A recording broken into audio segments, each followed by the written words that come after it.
तकबीर में कलमा में नमाजों में अज़ा में ऐ नाम इलाही से मिला नाम मोहम्मद ऐ नाम इलाही से मिला नाम मोहम्मद फरमाते हैं आदम को मुझे खुल्द तुरी में लिखा हुआ तो बाब मिला नाम मोहम्मद लिखा हुआ तो बाब मिला नाम मोहम्मद है मीम में महबूब ये मुतलक का इशारा है मीम में महबूब ये मुतलक का इशारा फिर क्यों ना हो महबूब खुदा नाम मोहम्मद फिर क्यों ना हो महबूब खुदा नाम मोहम्मद मैं सूरत यूसुफ को नहीं चाहने वाला मैं सूरत यूसुफ को नहीं चाहने वाला मैं कैस के मानंद नहीं आशिक लैला मैं कैस के मानंद नहीं आशिक लैला मैं आशिक मौला हूँ मेरा इश्क दीवाना मैं आशिक मौला हूँ मेरा इश्क दीवाना ये जुमला जहाँ जिसके तजल्ली से उजाला ये जुमला जहाँ जिसके तजल्ली से उजाला दुनिया के तुमी की लालन करतेছো এই দুনিয়াকে তোমার আগে তোমার থেকে বড় বড় ক্ষমতাধর ব্যক্তিরাও লালন করেছে আজকে তারাও 3.5 হাত মাটির নিচে চলে যেতে হয়েছে এই জন্য একদিন আমি আমার দাদাকে দেখেছি দুনিয়াকে লালন করতে আমার নানাকে দেখেছি আজকে আমার নানা নাই আজকে আমার দাদা নাই আজকে আমার মামা নাই আজকে আমার চেয়ারম্যান নাই এমপি মন্ত্রী কেউ নাই সবাই দুনিয়ার থেকে বিদায় নিয়ে মাটির নিচে চলে গিয়েছে কিন্তু একদিন আমি আজকে দুনিয়াকে লালন করেছি আমিও থাকবো না বুইয়া চৌধুরী সাহেব নাই প্রতিদিন মাইকের থেকে এলান হয় মসজিদ থেকে এলান হয় বুইয়া সাহেব নাই চৌধুরী সাহেব নাই অমুক মিয়া নাই তমুক মিয়া নাই এভাবে করে এলান দিতে থাকে আর মানুষ প্রতিদিন মারা যাইতে থাকে দুনিয়ার সবকিছু ছেড়ে দিয়ে চলে যায় এই জন্য একমাত্র রবের গোলামি ছাড়া রবের শরণ ছাড়া আর কোনো উপায় নাই এই জন্য আল্লাহ তাআলা বলেন আল্লাহ পাক সুবহানাহু তাআলা বলেন আন যিকরিহি ফাইন্না লাহু মাঈশাতান দানকা ومن أعرض عن ذكره فإن له معيشة ضنكا সব সময় রবের স্মরণ করতে হবে রবের জিকির করতে হবে রবকে স্মরণ করতে হবে আমি যেভাবেই থাকি না কেন সুখে থাকি আর দুঃখে থাকি রব্বুল আলামিনকে স্মরণ করতে হবে রবের স্মরণ ছাড়া কোনো উপায় নাই রবের গোলামি ছাড়া কোনো উপায় নাই এই জন্য আল্লাহ পাক সুবহানাহু তাআলা বলেন দুনিয়ার ওই ব্যক্তি সফল যেই ব্যক্তি আল্লাহ তাআলাকে স্মরণ করিয়া তার হুকুম আহকাম মানিয়া জান্নাত কামাই করতে পেরেছে আর যে ব্যক্তি জান্নাত লাভ করতে পারে নাই সেই বিফল আল্লাহু আকবার এই জন্য আমি যে একটা আয়াতে কারিমা তেলাওয়াত করেছি আল্লাহ পাক রব্বুল আলামিন বলেন আল্লাহ পাক সুবহানাহু তাআলা বলেন তাগফিরিল্লাহ ইয়াজিদিল্লাহা গফুরুর রহিমা রব্বুল আলামিন বলেন মানুষ গুনাহ করবে এটা আমি আল্লাহ জানি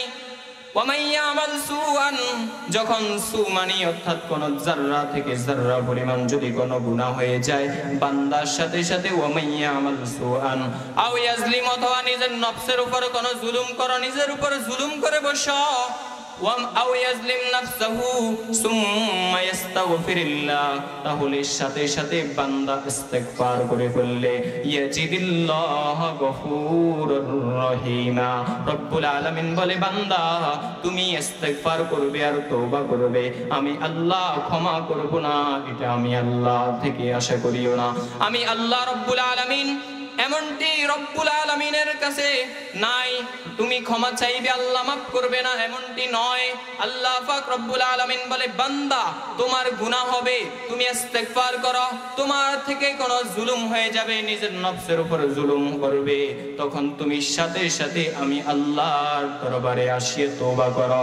তওবা যদি করতে পারো, খাঁটি তওবা যদি করো, রব্বুল আলামিন বলে ওয়াহুম ইস্তাগফিরুন, বান্দা তুমি তওবা করবে আর আমি আল্লাহর সাথে সাথে মাফ করে দিব।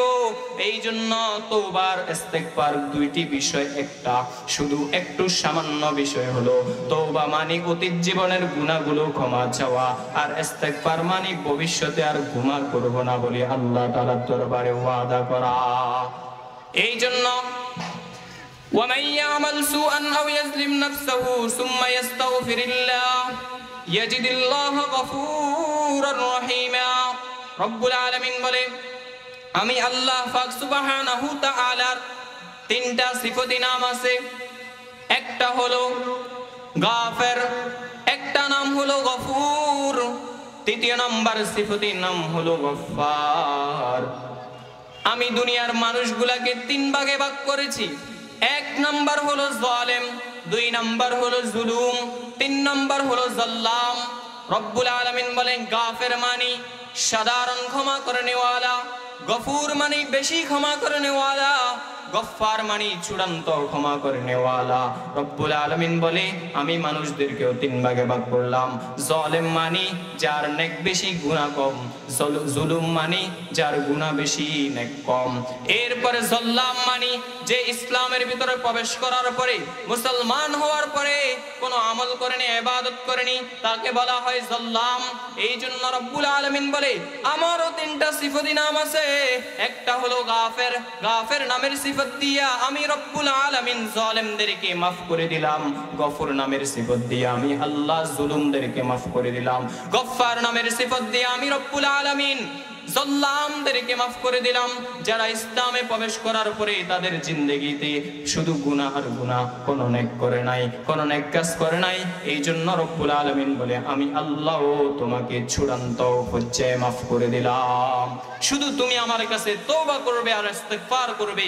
এই ইস্তেগফার আর তওবা সম্পর্কে আল্লাহু আকবার, হযরত হাসান বরসি রাহমাতুল্লাহি আলাইহি এক লোক আসিয়া বলে, ও হাসান বরসি, প্রতিদিন আমার ঘরে অশান্তি আর অশান্তি, এখন আমার উপায় কি? হাসান বরসি বলে তুমি শুধু ইস্তেগফার পড়বে। এরপর একজন আসিয়া বলে আমার সন্তান কথা শুনে না, হাসান বরসি বলে ইস্তেগফার বাড়াও। আমার বিবি কথা শুনে না, হাসান বরসি রাহমাতুল্লাহি আলাইহি বলে ইস্তেগফারের আমল বাড়িয়ে দাও, তো সব ঠিক হয়ে যাবে। এই জন্য আমাদের থেকে যত অনিষ্ট হবে, গুনাহ হবে, জুলুম হবে নিজের নফসের উপর, আবু বকর বলতেন আল্লাহুম্মা ইন্নী যালামতু নাফসি যুলমান কাসীরা ওয়া লা ইয়াগফিরুয যুনুবা। এভাবে করে করে দোয়া করতেন। রাসূলকে জিজ্ঞেস করতেন, ইয়া রাসূলুল্লাহ, আমার থেকে যখন কোনো গুনাহ হবে তখন কোন দোয়া পড়বো, কি করব, আমার উপায় কি? আল্লাহ রাসূল বলে, ও আবু বকর, তখন তুমি পড়বে আল্লাহুম্মা ইন্নী যালামতু নাফসি। আল্লাহর কাছে বলবে, ও আল্লাহ, আমি আমার নফসের উপর সীমাহীন জুলুম করেছি।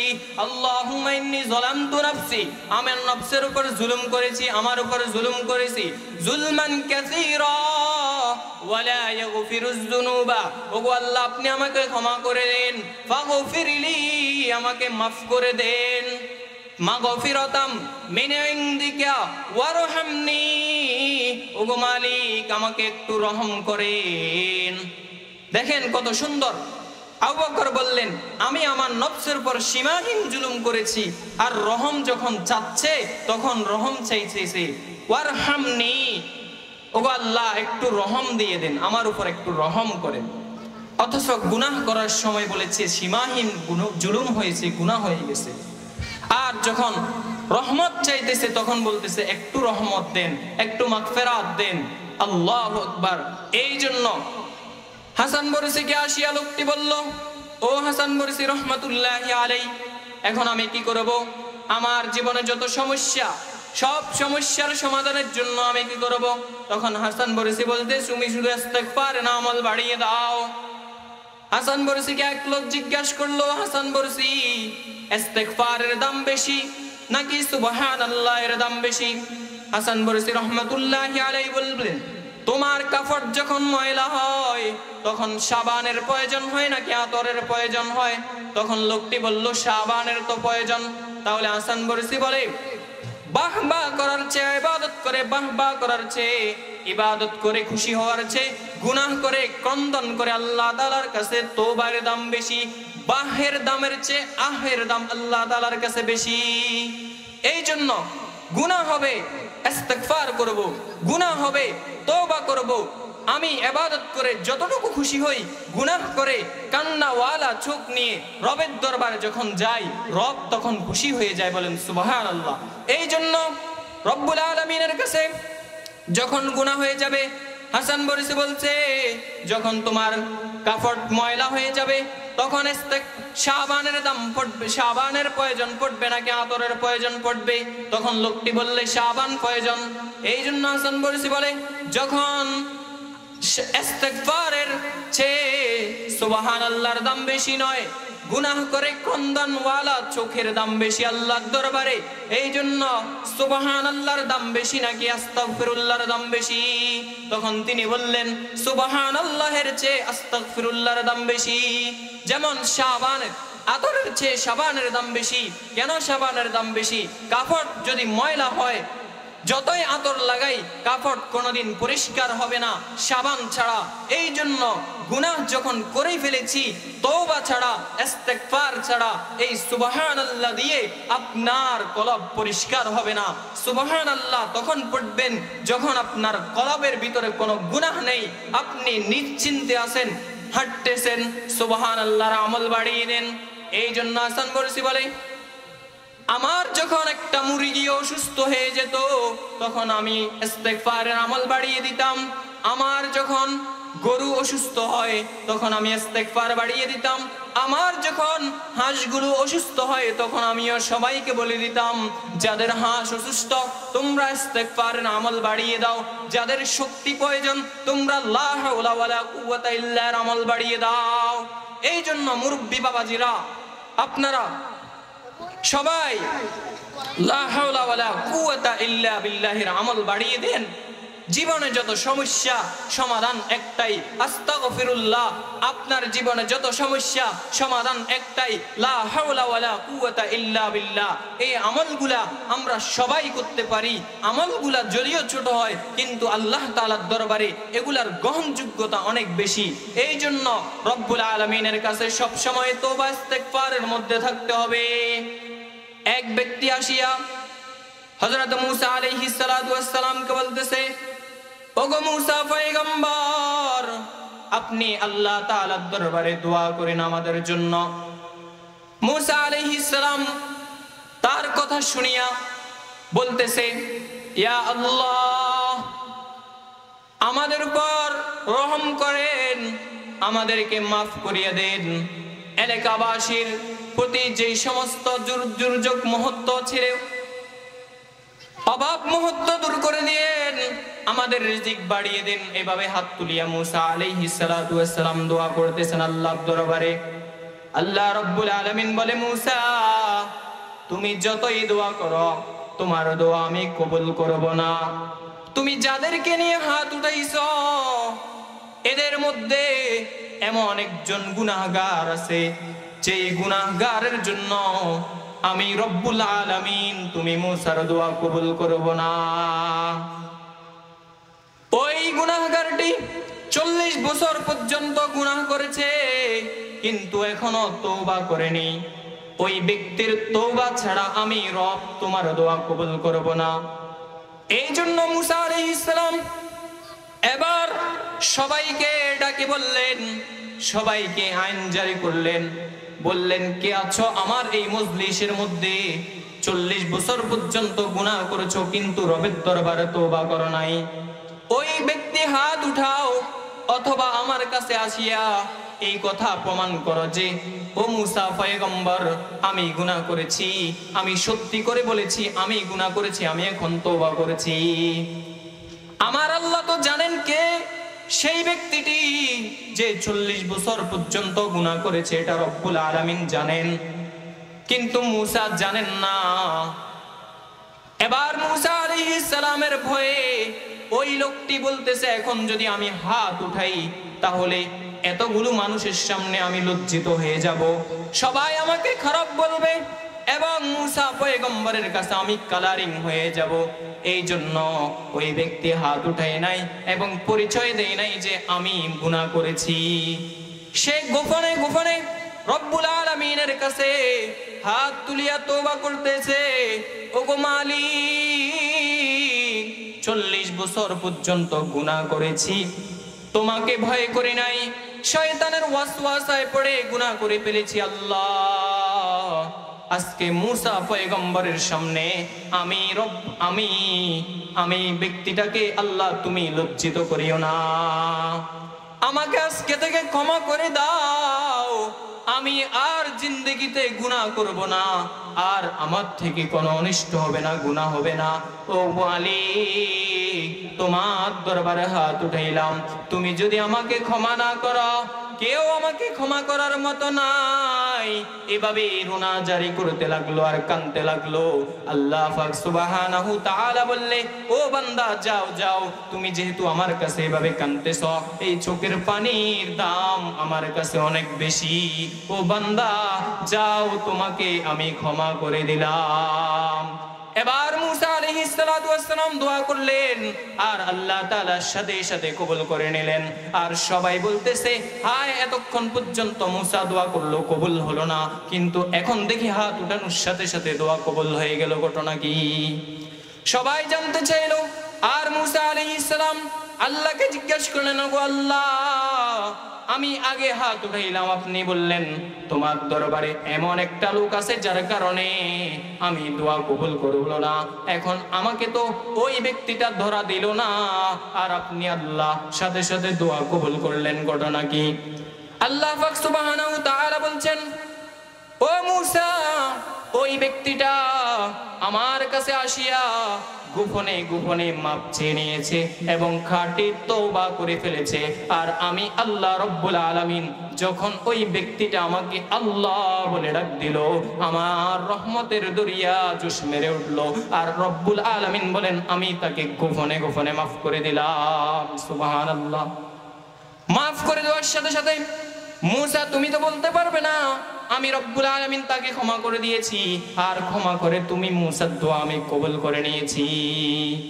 এই জন্য রব্বুল আলামিনের কাছে তওবা ইস্তেগফার করতে হবে। আমরা গুনাহ হয়ে যাবে, এটা স্বাভাবিক, আল্লাহ তাআলা ক্ষমা করে দিবেন, এটাও স্বাভাবিক। রব্বুল আলামিন মানুষ জাতিকে, ইনসান জাতিকে শ্রেষ্ঠত্ব দান করলেন কেন? আল্লাহ পাক সুবহানাহু তাআলা বলেন, আসমানের নিচে, জমিনের উপরে যতগুলা মাখলুক আমি প্রেরণ করেছি, 18,000 কিংবা তার চেয়ে বেশি অথবা কম, যতগুলা মাখলুক আমি প্রেরণ করলাম, সবগুলা মাখলুক থেকে ইনসান জাতিকে আমি শ্রেষ্ঠত্ব দান করার কারণ হলো তাদেরকে আমি রব্বুল আলামিন গুনাহ করলে যে একটা মজা সেটা বোঝার যোগ্যতা দিয়েছি, আবার গুনাহ করলে যে একটা শাস্তি সেটা বোঝারও যোগ্যতা দিয়েছি। কিন্তু কোন মাখলুককে দুইটা একসাথে দান করি নাই। মানব জাতিকে গুনাহ করলে যে একটা মজা সেটা বোঝার যোগ্যতাও দিলাম, আবার গুনাহ করলে যে একটা শাস্তি সেটা বোঝারও যোগ্যতা দিয়েছি। কিন্তু ফেরেশতারা দেখে জিজ্ঞাসা করো, সে গুনাহ করলে যে একটা শাস্তি সেটা বুঝে, কিন্তু ফেরেশতা গুনাহের মজা বুঝে না। গুনাহের মজা যদি না বুঝে তাহলে গুনাহ কিভাবে হবে? ফেরেশতাকে জিজ্ঞাসা করে, তুমি গুনাহ করো না কেন? ফেরেশতা বললে, গুনাহ কি, গুনাহ করলে কি মজা সেটা তো আমি বুঝি না। এই গুনাহ করলে যে একটা শাস্তি আছে রবের দরবারে, এই শাস্তি ভোগ করতে হবে সেটা আমি বুঝি। এই জন্য রব্বুল আলামিনের কাছে প্রতিটা মুহূর্ত, প্রতিটা মিনিটের হিসাব দিতে হবে। এই জন্য আমরা গুনাহ করি না। কোন একটা জীবজন্তুকে জিজ্ঞাসা করো, ওই জীবজন্তু একটা বুঝলে আর একটা বুঝে না। গুনাহ করলে যে একটা শাস্তি সেটা যদি বুঝে তাহলে অফরটা বুঝে না, মজাটা বুঝে না। আর যদি মজাটা বুঝে তাহলে সাজাটা বুঝে না। এই জন্য মানব জাতি দুইটাই বুঝে। মানব গুনাহ করে মজার লোভে পড়িয়া, মানব জাতি গুনাহ করলে যে একটা শাস্তি সেটাও মানুষের ব্রেনটে আছে, আবার গুনাহ করতে যে একটা মজা সেটাও মানুষ জানে। গুনাহ করলে টিভি দোকানে যতক্ষণ পর্যন্ত টিভি দেখবো ততক্ষণ আমার কাছে মজা লাগবে, আবার ব্রেনটে এটাও আছে যে টিভি দেখা একটা গুনাহের কাজ। অপর একটা নারীর দিকে 1 সেকেন্ড তাকানো মজা, মজা পাইলাম 1 সেকেন্ড, আবার গুনাহ যে সেটাও বুঝি, এরপরে রেনি কেন তাকাই কেন, এটা মজা লাগে, এরপরে গুনাহটা করে কেন, মজাহের লোভে পড়িয়া। এই জন্য আল্লাহ তাআলা মানুষকে শ্রেষ্ঠত্ব দিলেন, গুনাহ বুঝার যোগ্যতাও দিলেন। গুনাহের মজা এবং সাজা দুটোটা বুঝার যোগ্যতা দিয়ে আল্লাহ তাআলা মানুষকে প্রেরণ করলেন। আর মানুষ ইনসান জাতি এই জন্যই শ্রেষ্ঠ। আর পশু পাখি, ফেরেশতা, পক্ষান্তরে জীবজন্তু, জানোয়ার যাহা কিছু আছে, এরা একটা বুঝলে আর একটা বুঝে না। আপনি যদি গুনাহের মজাই না বুঝেন তাহলে আপনি কিভাবে গুনাহ করবেন?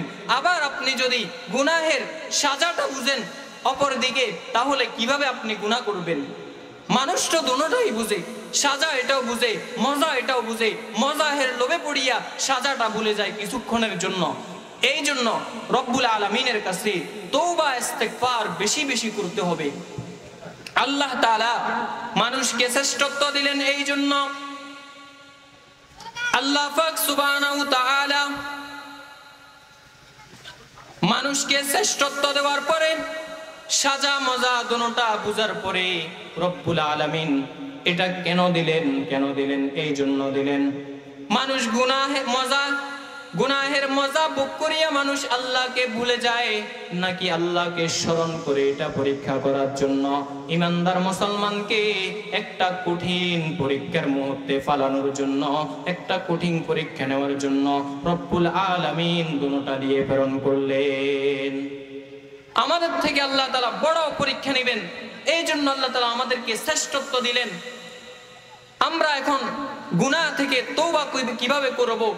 আমার আপনার বাড়ির সামনে একটা আম গাছ আছে অথবা কাঁঠাল গাছ আছে, এই কাঁঠাল গাছের মধ্যে কাঁঠাল ধরে প্রতি বছর, আম গাছের মধ্যে আম ধরে প্রতি বছর। এখন আপনারা সবাই বুঝেন, কাঁঠাল গাছ থেকে প্রতি বছর আপনি কাঁঠাল কাটেন 15 থেকে 20টা, কিন্তু গাছ কিন্তু কাটলেন না, কাঁঠাল কাটলেন। এখন কাঁঠাল প্রতি বছর 15 থেকে 20টা আপনার ঘরে কাটে নেন, কিন্তু গাছটা রয়ে গেল। আমার আপনার এই কলবটা, এই মনটা, দিলটা মানুষের এক ফসলি জমির মতো।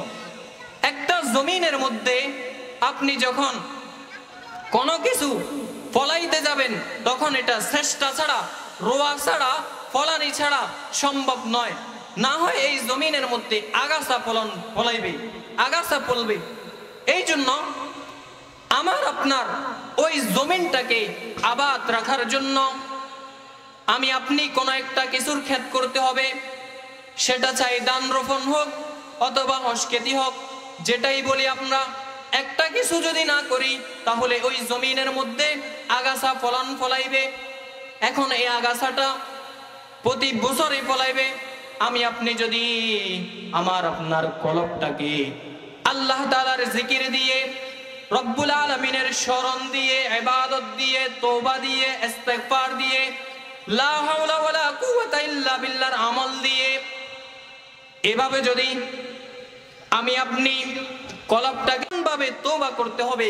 তওবায়ে নাসুহা, যে তওবার কথা আল্লাহ তাআলা কোরআনে কারীমের মধ্যে বলেছেন, ওই তওবাটা করলে এমন তওবা করতে হবে 6টি শর্ত মেনে তওবা করলে আমার কলবের মধ্যে আর কোনো দাগ পড়বে না, আমার জিন্দেগিতে আর কোনো গুনাহ হবে না। তাহলে পারবেন নেই এই তওবাকে তওবা করার মতো করতে হবে। আজকে আমাদের তওবাগুলো কেমন? আমাদের তওবাগুলো হলে মর্গের তওবার মতো। মর্গের তওবা ছিলেন নি? মর্গের তওবা কেমন? সামনে মর্গের সামনে যখন এক লাদা পায়খানা দেখেন তখন ওই মুরগি ওইটা নিয়ে একটু খায়, এরপরে মর্গের থোটাটারে 2 মুই এভাবে টান দেয়, দেওয়ার পরে এটা প্রতিজ্ঞা করে যে আর খাবো না, আর কোনো কাঁচরা ময়লা পায়খানা দেখলে সামনে আর খাবো না। যখন সামনে আরেক লাদা দেখবে তখন সাথে সাথে মুখটা আবার দিবে সেখানে। তো আমাদের তোবাগুলো এমন, এখন তোবা করলাম, একটু ওয়াজ মাহফিলে আসলাম, ওলামায়ে কেরামের ওয়াজ শুনিয়া দিলটা একটু গলল, নরম হলো, এরপরে এখানে মনে মনে বলতেছি, হায় আজকে থেকে আর জীবনে গুনাহ করব না, আজকে থেকে আর কোনো দিন নাফরমানি করব না। কিন্তু যখন এই ময়দান থেকে বাইর হয়ে যাব, ওলামায়ে কেরামের সোহবত থেকে সরে যাব, তখন আবার আমার দিলে ওই বিড়িখোরের সাথে যখন একসাথ হব, বিড়ি খাইতে মন চাইবে, গাঞ্জাখোরের সাথে যখন একসাথ হব, তখন গাঞ্জা টানতে মন চাইবে। এই কারণে সৎসঙ্গে সর্ববাস, অসৎসঙ্গে সর্বনাশ। ভালো লোকের সাথে চললে ভালো হওয়া যায়। এই জন্য আমার আপনার সন্তানগুলোকে একটু খেয়াল রাখা দরকার, নজরদারি করা দরকার। রাত্রে কয়টায় ঘরে আসে, কোন ছেলের সাথে আড্ডা মারে, কোন ছেলের সাথে, কোন গাঞ্জুরির সাথে, বিড়িখোরের সাথে চলাফেরা করে, সন্তানকে নজরদারি করা আমার আপনার দায়িত্ব। আল্লাহ তাআলা বলেন, কু আনফুসিকুম ওয়া আহলিকুম নার। ও মুসলমান ইমানদার, তোমরা তোমাদের পরিবারবর্গ, তোমাদের ছেলে সন্তানকে ওই জাহান্নামের আগুন থেকে বাঁচাও। আর এই জাহান্নামের আগুন থেকে যদি বাঁচাইতে চাও, তাহলে তোমরা তাদের নজরদারি করতে হবে, তাদেরকে দেখাশোনা করতে হবে। সম্মানিত হাজিরিন, আমার আপনার আখিরাত কে স্মরণ করাইবে বলেন না? বলেন না বাপ, কিভাবে বললে বুঝবেন? জাহান্নাম আমাদের সামনে, কবর কে স্মরণ করাইবে, আখিরাত কে স্মরণ করাইবে, আমাদের হাসর কিভাবে পার হব? নবী তো আমাদের জন্য ইয়া উম্মতি ইয়া রব্বি হাবলি উম্মতি বলে কাঁদতেছেন। নবীর কথা কি আমাদের মনে নাই বাপ? নবী আমাদের জন্য এখনো কান্দেন, এখনো কান্দেন, আমার উম্মত করে করে। তায়েফের কথা কি মনে নাই? নবী বলে, উম্মত আমি পাথর বেঁধেছি, পেটের খুঁতায় পাথর বেঁধেছি, তোমার কি মনে নাই? আমি দান শহীদকে রক্তাক্ত করেছি, উম্মত তোমার কি মনে নাই? আমার সাহাবায়ে কেরাম রক্ত জড়িয়েছে, উম্মত তোমার কি মনে নাই? আমি নবী রক্ত জড়িয়েছি, দান শহীদ করেছি, উম্মত তোমার কি মনে নাই? এই ইসলাম কি তোমার মাঝে এত সহজে এসে গেছে? না, ইসলাম তো মদিনায় ছিল, ইসলাম তো মক্কাতে ছিল, আরবে ছিল। বাংলায় কিভাবে আসলো? বাংলায় তো নবী আসেন নাই, তাহলে কিভাবে আসলো? কার মাধ্যমে আসলো? বাল্লিগু আন্নি ওয়ালাউ আয়ার হাদিসটার কথা কি তোমার মনে পড়ে না? উম্মত বিদায় হজের ভাষণের কথা কি তোমার মনে নাই? আমি নবী কি বলেছিলাম তোমাদেরকে? এখন কি করেছো? রবের কাছ থেকে কি ওয়াদা করেছে এসেছো, আর এখন কি করতেছো? এই জন্য দুনিয়ার মায়া ছাড়েন। দুনিয়াকে অনেকেই লালন করেছে, দুনিয়ার মায়া ছাড়েন, বুজুর্গদের সুহবতে যান, এই 17 মাদ্রাসায় আসেন, মুহতামিমের হাতে বায়াত হন, একটু নসিহত শুনেন, 5 মিনিট তাকে সময় দেন, উস্তাদকে বলেন আমাকে একটু সবক দেন। আমি কেন নামাজ পড়তে মন চায় না? কলবের ডাক্তারের কাছে আসেন। এই দুনিয়ায় যক্ষার ডাক্তারের কাছে গেলে যক্ষা ভালো হয়, হাঁফানির ডাক্তারের কাছে গেলে হাঁফানি ভালো হয়ে যায়। আপনি আমি আমার আপনার যে সমস্ত রোগ ব্যাধিগুলো আছে, এগুলার ডাক্তারের কাছে যখন যাব, তখন ডাক্তার আমাকে প্রেসক্রিপশন লিখে দেয়, প্রেসক্রিপশন অনুযায়ী ওষুধ খেলে আমার রোগ ভালো হয়। কিন্তু আখিরাতের ডাক্তারের কাছে কেমনে যাই না? কেন আমরা যাই না? আখিরাতের ডাক্তার আল্লাহওয়ালা ডাক্তারদের কাছে আসেন না, কলবের ডাক্তার হলো ওলামায়ে কেরাম। এই কলবের ডাক্তারের কাছে আসেন, চিকিৎসা নেন।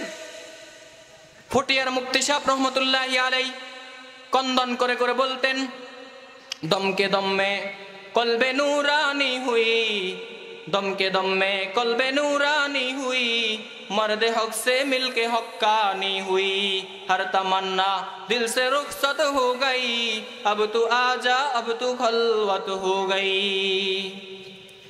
যখন আমি আপনার কলবটা শুদ্ধ হয়ে যাবে, আমি আপনার ভিতরটা সুন্দর হবে, তখন আমার কাছে ইবাদত ভাল লাগবে, তাসবিহ তাহলিল ভাল লাগবে, কোরআন তেলাওয়াত ভাল লাগবে, আল্লাহু আকবার।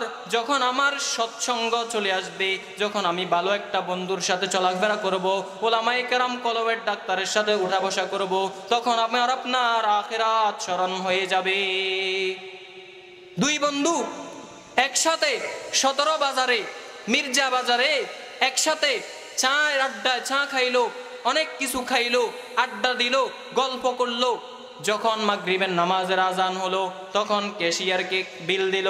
বিল পেড করার পরে যখন দোকান থেকে রেস্টুরেন্ট থেকে বাইর হলো, এক বন্ধু যায় মসজিদের দিকে, অপর বন্ধু যায় মন্দিরের দিকে।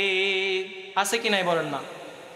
এখন আমি আপনি যেই বন্ধুর সাথে চলাফেরা করলাম, আমাকে আমার বন্ধু মসজিদের দিকে নিতে পারলো না, আমাকে আমার বন্ধু মন্দিরের দিকে কেন গেল? এখন কোন বন্ধুর সাথে চললাম?